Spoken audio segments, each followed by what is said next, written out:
Ravenswood Manor loomed. It sat high on a lonely hill, overlooking the small, quiet town. The townsfolk rarely spoke of it. When they did, their voices grew soft, their eyes wide with old fears. They said the house was hungry. They said it kept things. Ivy, dark and thick, crawled up its stone walls like grasping fingers. Windows, like vacant eyes, stared out from beneath heavy, drooping eaves. The paint was peeling, the wood was rotting. It looked sad and angry all at once, a forgotten giant. No birds sang in the trees that surrounded it. The air itself felt heavy, old and watchful. Adair had brought them here, a group of 4 friends. Liam, always the brave one, had suggested it. Maya, ever practical, had packed extra flashlights and snacks. Chloe shivered, even though the evening was mild. She believed every ghost story she heard. Noah, quiet and observant, just watched the house, his expression unreadable. They stood at the rusted iron gates, the name Ravenswood barely visible. The gates creaked open with a sound like a groan. This was their last chance to turn back. But Liam pushed forward, a nervous grin on his face. The others followed, their footsteps loud on the gravel path. The front door was huge, made of dark, heavy wood. A tarnished brass knocker, shaped like a raven's head, was frozen in place. Liam tried the handle. It turned with surprising ease. A gust of stale, cold air rushed out to meet them. It smelled of dust, decay, and something else. Something faintly sweet, yet unsettling, like forgotten perfume mixed with damp earth. The silence from within was deep. It pressed against their eardrums. This was more than just an old, empty house. They could feel it. A presence lingered here, ancient and unwelcoming. Inside, the grand foyer was draped in shadows. Moonlight struggled to pierce the grimy windows. Cobwebs hung like ghostly decorations from a massive, dust-covered chandelier. A wide staircase spiraled upwards into darkness. Portraits lined the walls, their subjects' eyes seeming to follow them. Each face was stern, unsmiling. The air was so still they could hear their own hearts beating. A thick layer of dust covered every surface. It was as if time itself had stopped in this place, holding its breath. Liam flicked on his flashlight. The beam cut through the darkness, making shadows dance like living things. Liam led the way, his flashlight beam bouncing nervously. "See?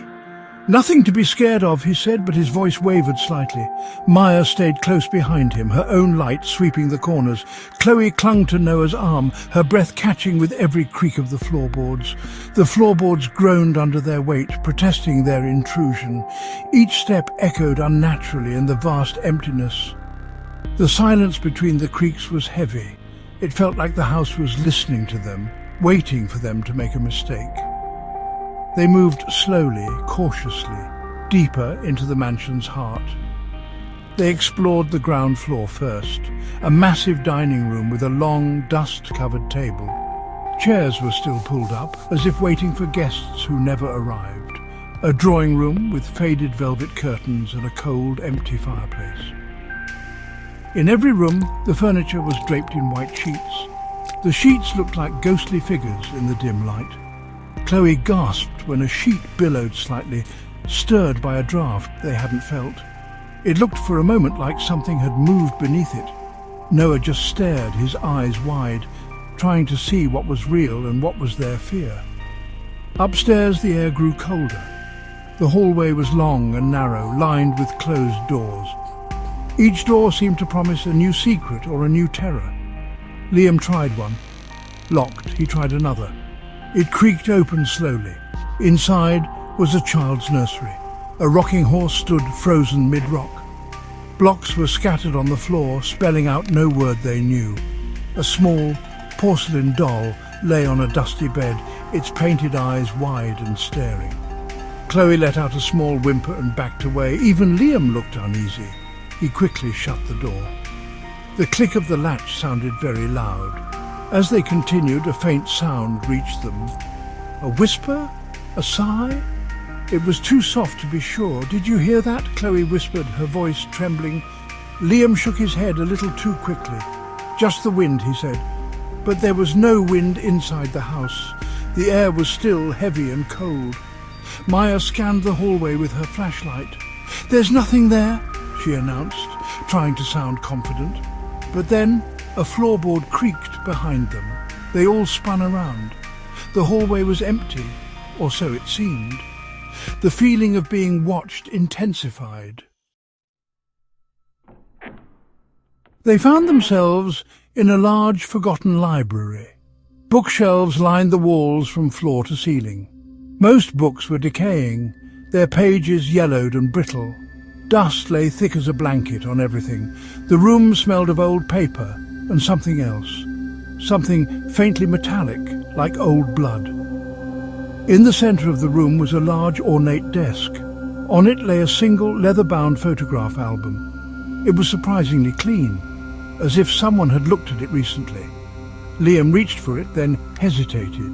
Maya nudged him. "Go on," she urged, her curiosity overriding her fear for a moment.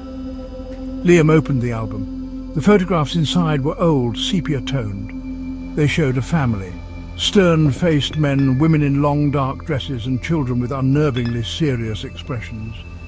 They posed stiffly in front of the mansion or in its grand rooms, the same rooms the friends had just walked through. As they flipped through the pages, Maya pointed. "Look," she whispered. In the background of one photo, a hazy, indistinct shape lurked near a doorway. It was almost transparent, too vague to be a person, but too defined to be a shadow. They looked closer, a shiver running down their spines. They turned more pages. In another photograph of the family gathered in the garden, a similar shadowy figure stood partially hidden behind a large tree. Its form was slightly different, but the unsettling presence was the same. It was always in the background, never quite clear. Always watching. "What is that?" Chloe breathed, her eyes fixed on the blurry shape. Noah leaned in, his brow furrowed. "It's in almost all of them," he murmured, pointing to another picture where a dark smudge seemed to hover over a child's shoulder. A cold dread began to settle over them. These weren't just old pictures. They were records of something unseen. Suddenly the flashlights flickered, once, twice. Then they dimmed, casting long dancing shadows that made the room feel alive. A soft sound drifted through the library. It was like a whisper, too faint to understand the words, but it seemed to come from all around them. "Hello?" Liam called out, his voice cracking. Only silence answered, followed by another, closer whisper that seemed to brush past Chloe's ear. She yelped and jumped back. The temperature in the room dropped sharply. The feeling of being watched was now a certainty. They were not alone. The house knew they were looking at its secrets. Panic began to set in. The playful thrill of the dare was gone, replaced by a primal fear. "We need to leave," Maya said, her voice firm despite the tremor in her hands. "Now." The whispers seemed to grow louder, swirling around them like an invisible tide. They could almost make out words, soft and sibilant, beckoning them, mocking them. Shadows in the corners of their eyes writhed and stretched. Each familiar object in the library now seemed menacing. The books on the shelves looked like rows of dark, watching eyes. The silence between the whispers was filled with an unbearable tension. As they turned to flee the library, a heavy door at the far end of the room slammed shut with a sound that echoed like a gunshot. The flashlight sputtered again, then died completely, plunging them into absolute darkness. Chloe screamed. Liam fumbled for his lighter, his hands shaking too much. "Stay together!" he yelled, but his voice was swallowed by the oppressive blackness. They could hear each other's panicked breaths. The whispers were closer now, insistent, cold. A gust of icy air swept through the room, though there were no open windows. Something unseen brushed past Noah. Disoriented and terrified, they stumbled through the darkness, trying to find the way out. But the mansion seemed to have changed. Hallways twisted in unfamiliar ways. Doors they had passed before were now gone. or led to new dark rooms. The house was playing with them, a cat with its captured mice. The whispers followed them, sometimes sounding like children's laughter, sometimes like mournful cries. They called out each other's names, but their voices sounded small and lost. One by one, their replies grew fainter until only the whispers and the creaks of the old house remained.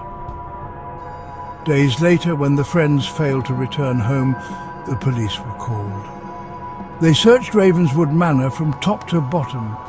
The house was silent, dusty and empty. There was no sign of Liam, Maya, Chloe or Noah.